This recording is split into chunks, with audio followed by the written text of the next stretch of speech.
লোকমান হাকিম আলাইহিস সালাম সন্তানকে উপদেশ দিতেছে কয় নাম্বার? 3 নাম্বার, ইয়া বুনাইয়া আকিমিস সালাহ, নামাজ কায়েম করবা। সুবহানাল্লাহ বলেন। নামাজ কায়েম করবা মানে তুমি নিজে পড়বা এটা না, তুমি নিজেও পড়বা, এটাকে নামাজ প্রত্যেক ব্যক্তি যেন পড়তে পারে সেই ফিকির তোমাকে করতে হবে। এটা আমি তোমাকে নসিহত করলাম। বলেন আল্লাহু আকবার। নামাজ নিজে পড়বে না নামাজ কায়েম করার চেষ্টা করবে? কথা বোঝে নাই। নামাজ নিজেও পড়বে, যেন সবাই নামাজ পড়তে পারে এই ফিকির করতে হবে। যেরকম আমরা যারা আলেম ওলামা আছি, সাধারণ অনেক পাঁচ ওয়াক্ত মুসল্লি আছি, পাঁচ ওয়াক্ত নামাজ পড়ি। আমরা যারা পাঁচ ওয়াক্ত নামাজ পড়ি আমাদের মধ্যে একটা খেয়াল থাকে যে সবাই যেন পাঁচ ওয়াক্ত নামাজ পড়ে। এটা আমরা চাই কি চাই না? আলেম ওলামার ইমামরা চিন্তা করে যে প্রত্যেকটা মুসল্লি নামাজ পড়ুক, নামাজ কায়েম হয়ে যাক, কিন্তু হয়? কারণ এটা কায়েম নাই, চালু আছে। লঙ্গি পরা কায়েম আছে, সবাই পরে। পাঞ্জাবি টুপি পরা কায়েম নাই, প্রতিষ্ঠিত নাই। এই জন্য মন চাইলে কেউ টুপি পরে, মন চাইলে কেউ পরে না। মন চাইলে কেউ পাঞ্জাবি পরে, মন চাইলে কেউ পরে না। মন চাইলে কেউ জুব্বা পরে, মন চাইলে কেউ পরে না। কারণ এটা চালু আছে, প্রতিষ্ঠিত। কথা কি পরিষ্কার? ইয়া বুনাইয়া আকিমিস সালাহ, নামাজ কায়েম করবা। তার মানে আগে নিজে পড়বে না পরে কায়েম করবে? আগে নিজে পড়তে হবে। আমি যদি নিজে নামাজ নাই পড়ি, আপনাকে নামাজ পড়ার বলার কথা এটা বোকামি। আমি যদি টুপি নাই পড়ি, আপনাকে টুপি পরার কথা বলা বোকামি। আমি যদি পাঞ্জাবি জুব্বা নাই পড়ি, আপনাকে পাঞ্জাবি টুপি পরার কথা বোকামি। বোকামি কেমন? যেটা আপনি মানবেন না, আপনি বরং উল্টা প্রশ্ন করবেন যে আপনি তো পারেন না, আবার আপনি কোন কে? কথা কন। এই জন্য আল্লাহ তাআলা কোরআনের মধ্যে বলেছেন, তুমি যেইটা করো না ওইটা অপরকে বলবা না। তুমি যেই আমল করো না ওই আমলের কথা অপরকে বলবা না। এই জন্য সমস্ত নবীরা যত মানুষকে দিনের কথা বলছে, যত আমলের কথা বলছে, নবীজি আগে নিজে করছে, তারপরে উম্মতদেরকে বলছে। নবীজি আগে নিজে আমল করছে, তারপরে সাহাবীদেরকে আমল করতে বলছে। এটাই হলো কোরআনের বিধান। আগে নিজে করবা, তারপরে অপরকে করার জন্য বলবা। ইয়া বুনাইয়া আকিমিস সালাহ, হে আমার সন্তান নামাজ পড়বা, নামাজ কায়েম করবা। নামাজ পড়বা মানে নিজেও পড়বা, কায়েম মানে সমাজের যেন প্রত্যেকটা মুসলমান ইমানদার নামাজি হয়ে যায়, এই চেষ্টা তোমাকে মৃত্যু পর্যন্ত করা লাগবে। কোনো বাবা কোনো মা যদি সন্তানকে বলে, সন্তান 7 বছর 10 বছর তোমার বয়স হয়ে গেছে, এখন তুমি নামাজ পড়বা এবং তোমার বন্ধু বান্ধবদেরকেও নামাজের জন্য বলবা। পারিবারিক থেকে যদি কোনো সন্তান এই উপদেশ পায়, এই নসিহত পায়, এই তরবিয়ত পায়, আশা করা যায় সন্তানটা নামাজি হবে না বেনামাজি হবে। কিন্তু আমার ঘরের মধ্যে আমি সন্তানের বাবা, আমার স্ত্রী আমার সন্তানের মা, সন্তান যদি জন্মের পরে একদিনও না দেখে যে বাবা কোনোদিন মসজিদে যায় না, মা কোনোদিন ঘরের মধ্যে নামাজ পড়ে না, খোদার কসম ওই সন্তানকে নামাজি বানানোটা অতটাই কঠিন, একজন বিধর্মীকে কালেমা পড়াইয়া মুসলমান বানানো যতটা কঠিন। কথা বোঝেন নাই? একজন বিধর্মীকে আপনি যদি যাইয়া দাওয়াত দান, ভাই কালেমা পড়েন, ইসলাম ধর্ম গ্রহণ করেন, সহজেই কি কালেমা পড়বে? সহজেই কি ইসলাম ধর্ম গ্রহণ করবে? বাধার বর বাধা, অজুহাতের বর অজুহাত। ঠিক তেমনিভাবে যেই ঘরের মধ্যে পিতা এবং মাতা দুজন বেনামাজি হয়, ওই ঘরের সন্তানকেও নামাজি বানানো ততটা কঠিন, বিধর্মীকে কালেমা পড়া যতটা কঠিন। কথা বোঝেন নাই? এই জন্য অসন্তানের পিতামাতার দল আগে নিজে নামাজ পড়বা, তারপরে সন্তানকে নামাজের কথা বলবা। নামাজের কথা বলা লাগে না, যেই ঘরের মধ্যে মা নামাজি হয় অটোমেটিকলি অধিকাংশ ক্ষেত্রে ওই সন্তান নামাজি হয়। এ দুনিয়ার ইমানদার আল্লাহর গোলাম, ফজরের সময় যখন আজান হয়ে যায়, যুবক সন্তান ঘরের মধ্যে ঘুমায়া থাকে, মা জননী ফজরের আজান হওয়ার আগেই ঘুম থেকে ওঠে, উইঠা বলে, হে নামাজ পড়তে যা, আজান হয়ে গেছে, নামাজে যা। বারংবার যদি মা নামাজের জন্য তাগিদ দেয়, ঘুম থেকে উঠাইয়া দেয়, সন্তানকে উজু করার জন্য পানির ব্যবস্থা করে দেয়, খোদার কসম ওই সন্তান কোনোদিনও বেনামাজি হতে পারে না। ওই সন্তান কোনোদিনও, বলেন এইরকম মা ঘরে আছে না নাই? আছে, এখনো আছে। আমি নাম বলবো না, আমি তোমার বাসা তো দক্ষিণ পাশে। তো প্রতিদিন ফজরের সময় যখন নামাজ পড়াইতে আসি, একটা ঘর থেকে আমি প্রতিদিনই প্রায় দিনই আওয়াজটা শুনি, এই নামাজ পড়তে হট, আজান হয়েছে। ছেলের নাম ধরে বলে নামাজ পড়তে যা, নামাজ পড়তে যা। যতক্ষণ পর্যন্ত নামাজ পড়তে না ওঠে মা ডাকতেই থাকে সুবহানাল্লাহ।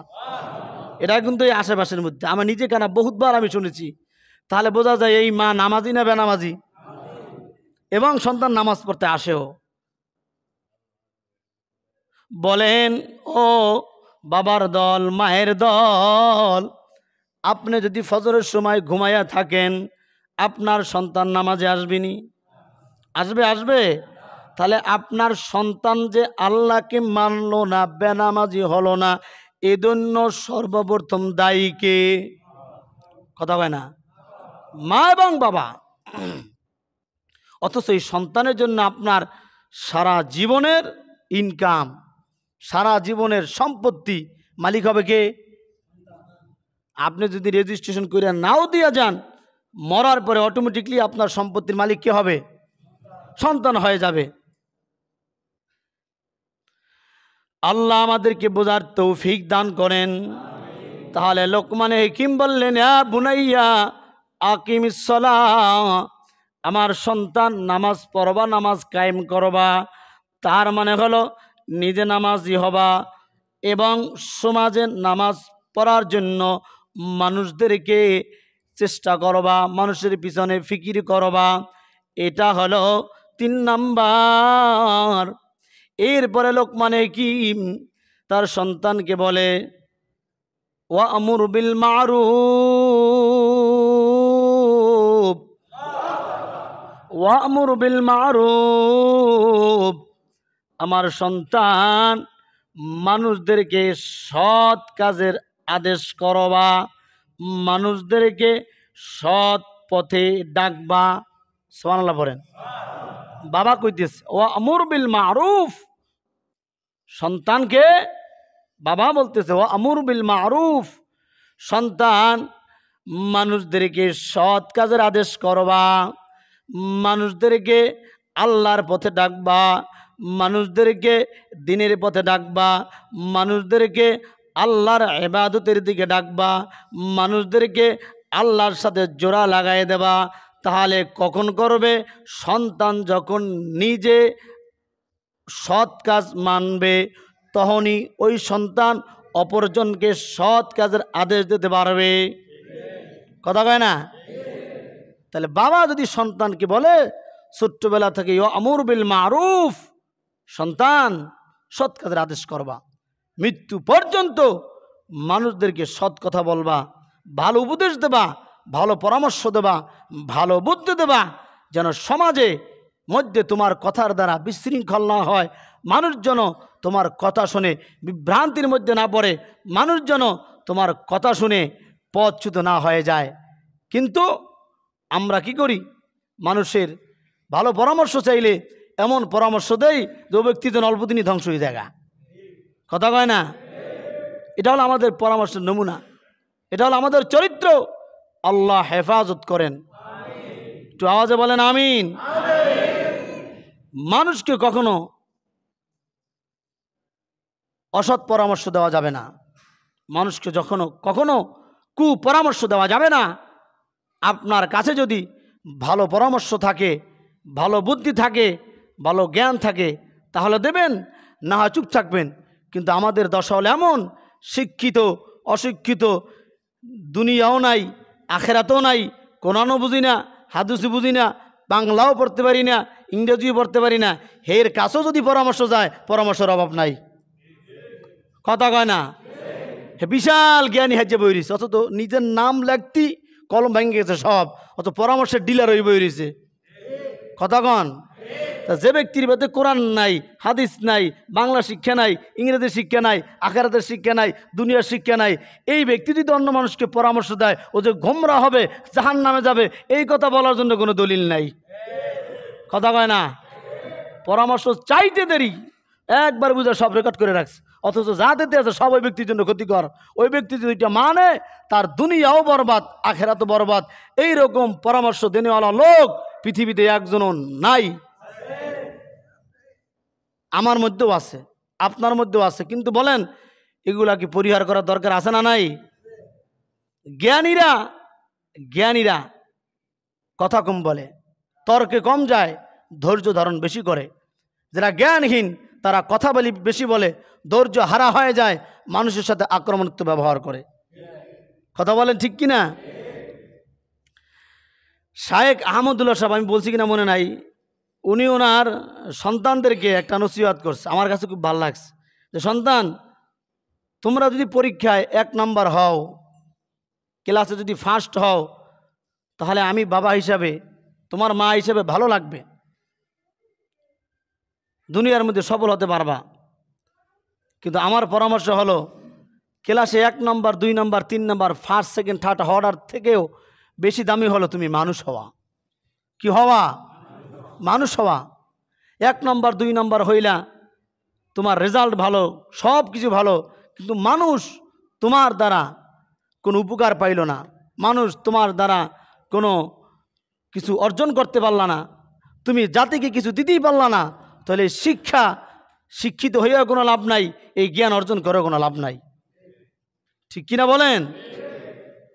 আমরা তো ছেলে মেয়েদেরকে পরামর্শ দেই যে ভালো লেখাপড়া করতে হবে, রেজাল্ট ভালো হতে হবে, ফার্স্ট হতে হবে, গাড়ি চাইলে গাড়ি কিনে দেব, যদি ট্যুরও করতে চাও বিমানে, সেখানেও তোমাকে ট্যুরও করানো হবে, ভ্রমণ করানো হবে। কিন্তু এইটা বলি না, সন্তান 1 নম্বর 2 নম্বর হবা কি হবা না সেটা আমার জানা দরকার নাই, কিন্তু তুমি যেন বেয়াদব না হও, তোমার আখলাক চরিত্রে যেন নিকৃষ্ট না হয়, তোমার নামে কোনো যেন বদনাম না আসে।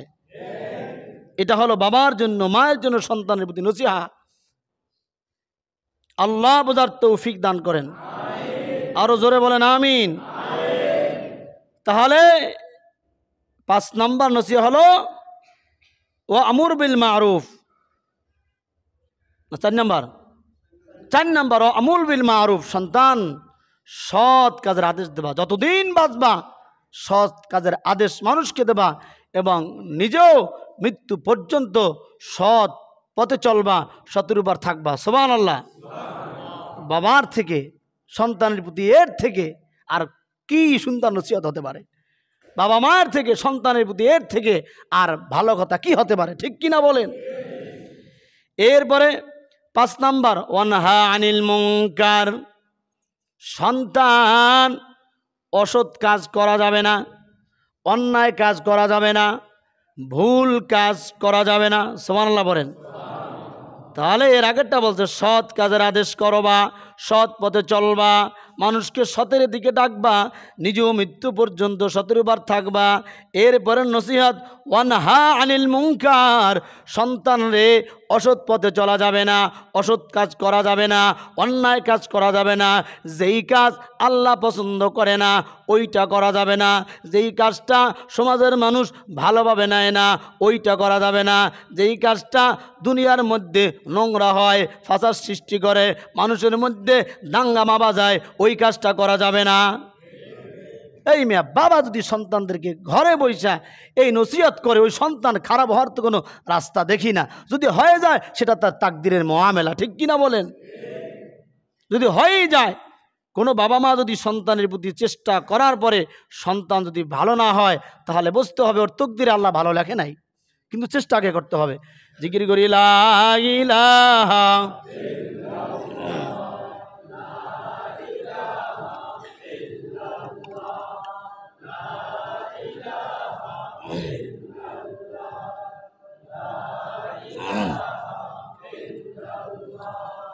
লা ইলাহা লা ইলাহা ইল্লাল্লাহ লা ইলাহা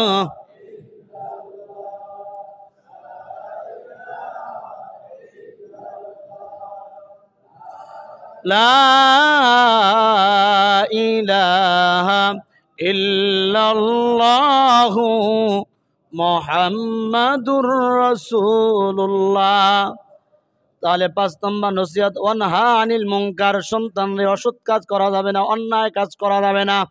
যেই কাজের দ্বারা আমার আল্লাহ বেজার হয়ে যায়, যেই কাজের দ্বারা আমার নবী বেজার হয়ে যায়, যেই কাজের দ্বারা ধর্ম বেজার হয়ে যায়, ধর্মের উপর কলঙ্ক আসে, যেই কাজের দ্বারা সমাজে ফাতনা সৃষ্টি হয়, এক কথায় অসৎ কাজ করা যাবে, নিজেও করা যাবে না এবং মানুষকে বারণ করতে হবে। এ দুনিয়ার উম্মাত, মানুষ যখন সৎ কাজের আদেশ দেয়, অসৎ কাজের নিষেধ করে, ওই মানুষটাই সমাজের মধ্যে মানুষের কাছে বর্তমান জমানায় বেশি শত্রু। ফাঁকনামি করতেছ, হে কাল সব বুঝে আমার উপস্থিত আইছে, আমি কি কম বুঝি? আমার দাড়ি মোছ পাকছে না, হে আমার নাতির বয়সী পোলার বয়স, হে আমার গায়ে এটা কোনো যাবে না, এটা কোনো লাগবে, একজন জ্ঞানী জ্বালাইছে, এরকম মনে হয় আমাদের সমাজে বলে না? গাধা, বয়স বেশি হইলে জ্ঞানী হয় না। শিক্ষা থাকতে হয়, আমল থাকতে হয়, চরিত্র থাকতে হয়, নৈতিকতা থাকতে হয়, মানবতা থাকতে হয়, সামাজিকতা থাকতে হয়। বয়স বেশি হইলে জ্ঞানী হয় না। হাবিবুর রহমান যুক্তিবাদী ছাত্র জমানা, ওনার একটা বয়ান শুনছি, বলে ছেলে যদি যোগ্য হয়, মাঝে মধ্যে ভরা মজলিস বাপেরও স্যার তুই খারান লাগে, কথা কয় না? একজন বাবা কৃষক, দিন মজুর, কিচ্ছু বোঝে না গ্রামগঞ্জের, কিন্তু সন্তান লেখাপড়া করাইয়া এখন সে বড় ডিগ্রিদারি হয়েছে, ডাক্তার হয়েছে, ইঞ্জিনিয়ার হয়েছে, বড় মুফতি হয়েছে, ইমাম হয়েছে। বলেন বাবা জ্ঞানী না সন্তান জ্ঞানী? তার মানে বাবার দাম কি কমে গেছে গা? বাবা আরো গর্ব করে বলে আমি একজন আলেমের বাবা, আমি একজন ডক্টরের বাবা, আমি একজন ইঞ্জিনিয়ারের পিতা। ঠিক কিনা বলেন? না, এর দাম কমে গেছে, এর মাথা কি আছে বুঝেন? সন্তান শিক্ষিত হইলে, আদবালা হইলে, আখলাকলা হইলে, একজন বাবা যদি মূর্খ হয়, কৃষক হয়, রিস্কাওয়ালা হয়, তারপরও সে দামি। ঠিক কিনা বলেন?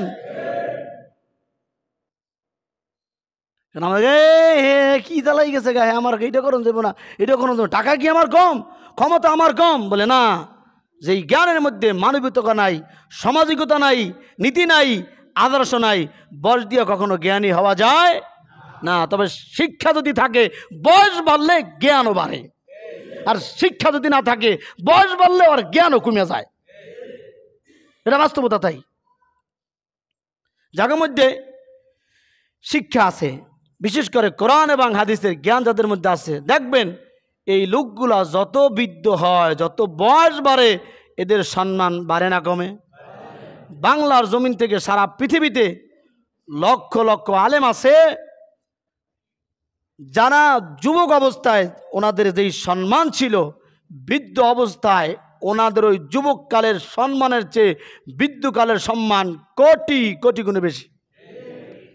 জুতা ঠিক করে দেওয়ার জন্য লক্ষ লক্ষ মানুষ, হাজার হাজার মানুষ সিরিয়াল ধরে, বুড়া মানুষ হাঁটতে পারে না, দইরা হাতে দইরা মসজিদে নেওয়ান লাগে, অথচ তার জুতা ঠিক করে গেরা মুফতি মুহাদ্দিসরা আছে না নাই?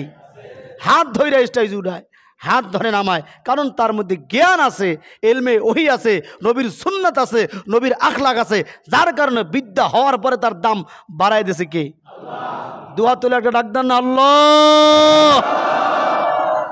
ও ভাই, পিছনে কি আমার আওয়াজ যায়? পিছনে কি শুনতে পাচ্ছেন? এই যে কথাগুলা বলছি, এ প্রত্যেকটা কথা আমাদের গুরুত্ব সহকারে বোঝা মানার দরকার আছে না নাই? একটা কথাও কি আমি ফাউল বলেছি? একটা কথাও কি অযথা বলেছি? একটা কথাও কি আমার পক্ষ থেকে বানিয়ে বলেছি? প্রত্যেকটা কথা কোরআন থেকে, যেন আমারও ফায়দা হয়, আপনাদেরও ফায়দা হয়। জুমার বয়ানগুলা অন্তত আমি এই চিন্তা করে আপনাদের সামনে করি, যেন আমি নিজে আমল করতে পারি, আপনারা যেন উপকৃত হতে পারেন। আমার কোনো ক্রেডিট জোহার করার জন্য করি না। কারণ হলো, যেই নসিহা নিজের মধ্যে না থাকবে, যেই আখলাক নিজের মধ্যে না থাকবে, ওইটা বললো পাবলিকের কোনো কি হবে না, ফায়দা হবে না। আল্লাহ আমাদের বোঝার তৌফিক দান করেন। তাহলে ওয়ানহানিল মুনকার, মানুষকে অসৎ কাজের বিরত, অসৎ কাজের নিষেধ করবা, সৎ কাজের আদেশ অসৎ কাজের নিষেধ যখন মানুষ করে, যে কথা বলতেছিলাম, ওই মানুষটাই সামাজিকভাবে বর্তমান সমাজে মানুষের কাছে সবচেয়ে বেশি শত্রু হয়ে যায়। অথচ লোকটা কি ব্যক্তির, সমাজের, এলাকার ভালো চাইছে না খারাপ চাইছে? জোরে বলেন। যারা নামাজ পড়ে না, একজন নামাজি লোক যদি এক বেনামাজির বাচ্চা বারবার যায়, ও বিরক্ত হয়ে যাবে। যে দাড়ি রাখে না, ওকে যদি দাড়ির কথা বলেন, ও বারবার বললে বিরক্ত হয়ে যাবে। যে টুপি পরে না, ওকে টুপির কথা বারবার বললে বিরক্ত, এই মেয়ে বাদ দাও, প্রতিদিন তুমি কি পাইছো? বলেন, যেই লোকটা নামাজের কথা বেনামাজিকে বললো, সে কি তার নিজের স্বার্থে বলছে না তার স্বার্থে বলছে? যে ব্যক্তি টুপি পরে না, তাকে টুপির কথা বলছে, যে ব্যক্তি বলছে তার স্বার্থে বলছে না যে ব্যক্তিকে বলছে তার স্বার্থে বলছে? যে ব্যক্তি জুব্বা পরে না, তাকে কি নিজের জন্য বলছে না তার ভালোর জন্য বলছে? কিন্তু আমরা বুঝি না। আল্লাহ বোঝার তৌফিক দান করেন। আরো জোরে কান আমিন। কারেন্টে ফুসকি দিছে, কারেন্ট দেবো কি, কাম শেষ। কারেন্ট না আইলে কোনো অসুবিধা নাই, নামাজই খারাইছে মুখা। আসলে এইটা সুজদান লা ইলাহা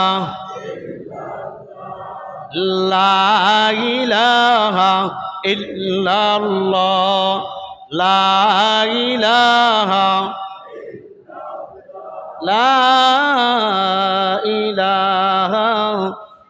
ইল্লাল্লাহ মুহাম্মাদুর রাসূলুল্লাহ।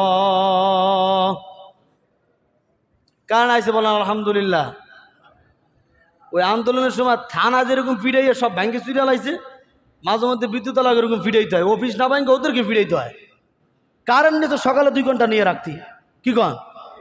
প্রত্যেকটা মসজিদে মুসল্লিরা নামাজ পড়তে ঢুকছে, আরামে নামাজ পড়বে, এই কি কষ্টটা দিল কন। আল্লাহ আমাদের সবাইকে বোঝার তৌফিক দান করেন। আরো জোরে বলেন আমিন। তাহলে মানুষ যখন সমাজে সৎ কাজের আদেশ দেয়, অসৎ কাজের নিষেধ করে, তখন মানুষের উপর বিপদ চেপে আসে, মানুষ আক্রমণাত্মক হয়। এরপরে আল্লাহ তাআলা হযরত লোকমান আলাইহিস সালামের কথা বলেন, ও বান্দা, তুমি যখন, ও আমার সন্তান, তুমি যখন সৎ কাজের আদেশ দেবা, অসৎ কাজের নিষেধ করবা, তখন তোমার উপর বিপদ আসবে, মুসিবত আসবে। ওয়াসবির আলা মা আসাবাক ইন্না যালিকা মিন আজমিল উমুর।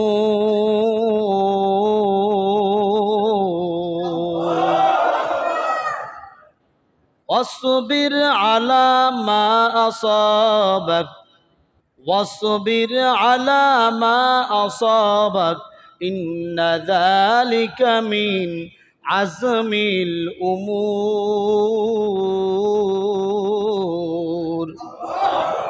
এ সন্তান, তোমার জন্য 6 নম্বর নসিহত হলো, যখন সৎ কাজের আদেশ করবা, অসৎ কাজে নিষেধ করবা, তখন তোমার উপর বিপদ আসবে, মুসিবত আসবে, তোমার উপর নির্যাতন আসবে, জুলুম হবে, তোমাকে জেলখানায় যাওয়া লাগবে, তোমাকে নির্যাতনের শিকার হতে হবে, তোমাকে ফাঁসির কাস্টে ঝোলা লাগবে। কিন্তু সন্তান, তুমি ধৈর্য হারা হবা না, বিপদে মুসিবতে ধৈর্য ধরবা। এই পৃথিবীর জমিনে যারা সৎ কাজের আদেশ দিয়েছে, অসৎ কাজের নিষেধ করেছে, যারা মানুষকে আল্লাহর পথে ডাকছে, দ্বীনের পথে ডাকছে, তারাই সেই নবীর যুগ থেকে নিয়ে বর্তমান যুগ পর্যন্ত বেশি নির্যাতিত, বেশি নিপীড়িত, ঠিক কিনা? দ্বীনের পথে ডাকার কারণে বহু নবীকে করাত দিয়ে কাটা হয়েছে। দ্বীনের পথে ডাকার কারণে আপনার নবী, আমার নবী মুহাম্মদ রাসূলুল্লাহ সাল্লাল্লাহু আলাইহি ওয়াসাল্লামকে তায়েফের ময়দানে বেঈমানদের হাতে রক্তাক্ত হওয়া লাগছে।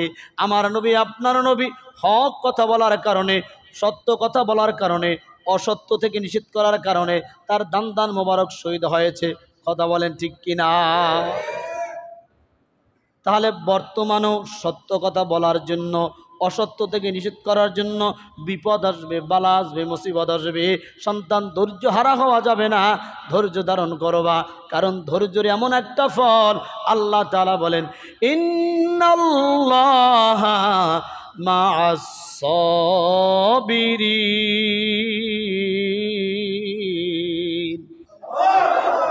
ইন্নাল্লাহা মা'আস সাবিরিন।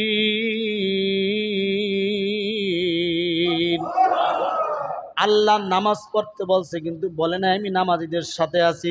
আল্লাহ রোজা রাখতে বলছেন কিন্তু বলেন নাই রোজাদার ব্যক্তির সাথে আছি। আল্লাহ জাকাত দিতে বলছেন বলেন নাই আমি জাকাত যারা দেবে তাদের সাথে আছি। আল্লাহ বলছে ওইগুলো আমার হুকুম তোমরা মানবা, মানলে দুনিয়ার জীবনে কামিয়াব হবা, পরকাল জীবনে মুক্তি পেয়ে যাবা। কিন্তু ধৈর্য, ইন্নাল্লাহা মা'আস সাবিরিন, বান্দা বিপদে মুসিবতে সর্ব অবস্থায় যদি আমি আল্লাহর উপর ধৈর্য ধারণ করতে পারো, আমি আল্লাহ তোমার ধৈর্য ধরার কারণে আমি আল্লাহ তোমার সাথে থাকব এবং তোমার মুসিবতকে আমি আল্লাহ দূর করে দিব। আমাদের মধ্যে কোনো ধৈর্য নাই, ধৈর্য যার মধ্যে নাই ওই মানুষ কখনো সফল হতে পারে না। মুসলমান ইমানদার, বিপদ আসবে মুসিবত আসবে, দুনিয়াবি হতে পারে, শারীরিক হতে পারে, মানসিক হতে পারে। ধৈর্য হারাইয়া যদি আপনি সাথে সাথে সিদ্ধান্ত নেন 100% ওই কাজটার মধ্যে কোনো সময় লাভের আশা করা যায় না, ওই কাজ থেকে কোনো সময় সফলতা অর্জন করা যায় না। যদি আপনি ধৈর্য ধারণ করে 1 দিন 2 দিন 3 দিন ধৈর্য ধারণ করতে পারেন, আল্লাহর কাছে দোয়া করতে পারেন, আল্লাহ মুসিবত আসছে, বিপদ আসছে, আল্লাহ তুমি আমাদেরকে হেফাজত করো। আল্লাহ হেফাজত করতে পারে কি পারে না? কেমনে হেফাজত করে? ও নবীর উম্মত, আল্লাহর নবী মুহাম্মদুর রাসূলুল্লাহ সাল্লাল্লাহু আলাইহি ওয়াসাল্লাম হিজরতের সাথী বানাইলেন আবু বকর রাদিয়াল্লাহু তাআলা আনহুকে। আবু বকরকে নিয়ে আল্লাহর নবী রাত্র যাপনের জন্য গুহার মধ্যে ঢুকেছেন। গুহার মধ্যে ঢোকার পর আবু জাহেল বা সাইবা তার দল বল সবাই নবীজিকে খুঁজতেছে, এমনকি গুহার মুখ বরাবর চলে গেছে। একটু তাকাইলি আবু বকরকেও দেখতে পায়, পয়গম্বরকেও দেখতে পায়। আবু বকর ডাক দেয়া বলে, নবী যে আবু জাহেলের লোকজন তো গুহার পাশেই ঘুরতেছে, ওরা তো চক্ষু দিয়া তাকাইলি আমাদেরকে গুহার মধ্যে দেখতে পাবে।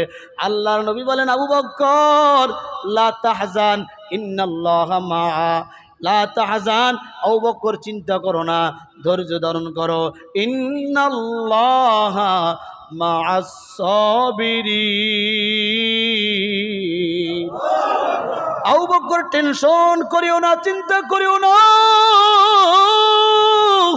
যেই রব, যেই আল্লাহর হুকুমে আমরা এই গুহার মধ্যে ঢুকছি, আবু জাহেলের লোকজন এখানে যদি সারা দিন কিয়ামত পর্যন্ত ঘোরাফেরা করে কাজ হবে না। তুমি আর আমি যদি ধৈর্য ধারণ করতে পারি, আল্লাহর উপর বিশ্বাস রাখতে পারি, আল্লাহ মুসিবত থেকে হেফাজত করবে, তাহলে আবু জাহেলের লোকজন আমার গুহার দিকে মুখ দেবে, তারপরও দেখতে পাবে না, গুহার দিকে চক্ষু দেবে, তারপরও দেখতে পাবে না। হ্যাঁ, আবু বকরকে আল্লাহর নবী যা বললেন, আবু জাহেল বা সাইবা দুশ্মনের দলেরা গুহার পাশে কয়েকবার ঘোরাঘোরা করছে, তাকাইছে, কিন্তু আবু বকর আর আল্লাহর নবীকে দেখেন নাই, কারণ আল্লাহর নবী আর আবু বকর ধৈর্য ধারণ করছে কারবার। আমরা মুসলমান ইমানদার আল্লাহর গোলাম, বিপদে আপদে মুসিবতে যদি ধৈর্য ধারণ করতে পারি, আল্লাহ আপনাকে আমাকে হেফাজত করতে পারে কি পারে না? এজন্য হযরত লোকমান হাকিম 6 নম্বর উপদেশ তার সন্তানকে দিয়েছে, ও সন্তান, তুমি যখন সৎ কাজের আদেশ করবা, অসৎ কাজের নিষেধ করবা, তখন তোমার উপরে মুসিবত আসবে, বালা আসবে, তখন তুমি ধৈর্য ধারণ করবা। ধৈর্য ধারণ করলে কি হবে? দুনিয়ার জীবনও তুমি সফলকাম হয়ে যাবা, পরকাল জীবনও মুক্তি পেয়ে যাবা। সুবহানাল্লাহ। আল্লাহ পাক সুবহানাহু ওয়া তাআলা আপনাকে আমাকে আমাদের সবাইকে লোকমান হাকিমের এই নসিহতগুলা মানার তৌফিক দান করেন, আমাদের সন্তানদেরকেও এই নসিহতগুলা করার তৌফিক দান করেন। বললাম কয়টা ভাই? 7টা, আর বাকি আছে 6টা বলছি, আর বাকি আছে 7, 8, 9, 10, আরও 4টা আছে।